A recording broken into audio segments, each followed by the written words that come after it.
We watched 28 years later, The Bone Temple. As Spike is inducted into Jimmy Crystal's gang on the mainland, Dr. Kelson makes a discovery that could alter the world. Clocks in at a crispy 109 minutes, and honestly, I'd be fine if this movie were 209 minutes. This just feels really rich. It's so wild to see Nia DaCosta make something so interesting here. I really don't have any complaints. I really enjoyed this.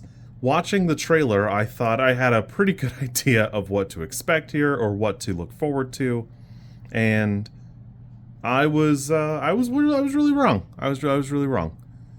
If you sit down and watch that trailer going into the weekend and decide you're going to watch the movie, I challenge you to write down 5 things you think are going to happen. And if you get 5 out of 5, I'll be really impressed, because I had a pretty good idea of what I thought the movie was going to be like and how the story beats were going to go or what to expect. And nope, not so much. Not so much for me. I will now be calling my bedroom the Bone Temple. But more importantly, this movie stays pretty crisp. It goes at a really steady pace. Everything here looks fantastic. I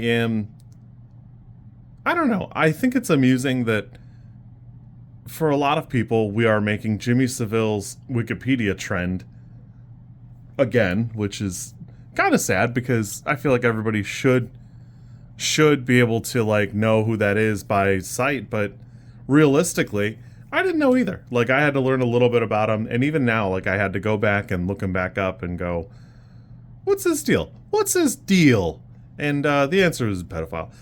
It doesn't really matter. He was a sex pest. That's all that really is. It doesn't matter.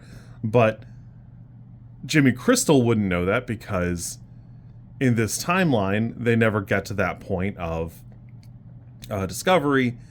Presumably, Jimmy Crystal just dies during the, I guess it's a pandemic. I don't really know what you call it, the outbreak.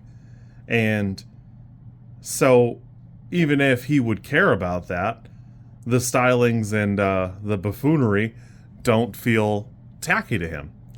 Though it does feel a little tacky to have people wearing that outfit to the theater. I guess it kind of is what it is. In the United States, I don't really have a dog in the fight. I think it's weird, but it is what it is. I've always really enjoyed the 28 films. I'm always happy to tell you that while I like 28 Days Later, the movie aged poorly because they chose to make it on the digital cameras, which they thought would be in at the time, and it's fine. It does drag a little bit towards the end, but 28 Weeks Later is so bizarre, I would almost tell you to skip it on a rewatch if you were going to watch them all again, because I just don't feel anything about them anymore. And teleporting Father Zombie aside, I got other stuff going on, so I just don't really spend a ton of time on it. But 28 Days Later and 28 Years Later are so very different, because while you can categorize them in the zombie category for fiction and what they do for media, it doesn't really qualify for being in that category. But at the same time, it doesn't not qualify in some ways. And every time we've come across it, between 28 Days Later and 28 Years Later, we've gotten something very rich and something very different, where Boyle and Garland present something that you really can't bring up zombies in modern media without at least some part of that coming up. And, 28 Weeks Later is fun. It just isn't the same. And now I think it's going to be... I think we're going to see another evolution of the genre. I think we're going to see another resurgence of it. Not that zombie horror ever really falls off the map. We just get it kind of sporadically, I think. But this does that. It really is something different. I think we're going to see something very interesting coming from it. To me, there's no question that we'll see a third movie, although it does feel like the studios and everybody are dragging their feet announcing it and such, which means it'll take us longer to get it. It's not going to be in 6 months like this was, which is a shame, because I would really like them to have been working on these last 6 months, but I guess it is what it is. Now, for what it's worth, we are getting a lot of great payoff, where I felt like the first movie feels kind of like a half movie for me in a lot of ways. It feels like part one. And this is getting a lot of the payoff from part one here in part two. Not quite all of them, because you know that there are a lot of things left unfinished. There are a lot of things we haven't touched on and haven't expounded upon.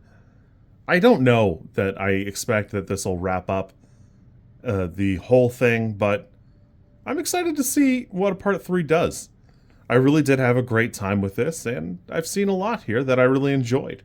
Ralph Fiennes really does do something fantastic with this movie. There's really a ton of heart in it, and I think you'll really like it. This, for me, was an 8 or a 9. I would think this is probably going to be a 9 for me. This really is something stellar, and I had a great time. You kids be good. I will catch you on the flippity floppity.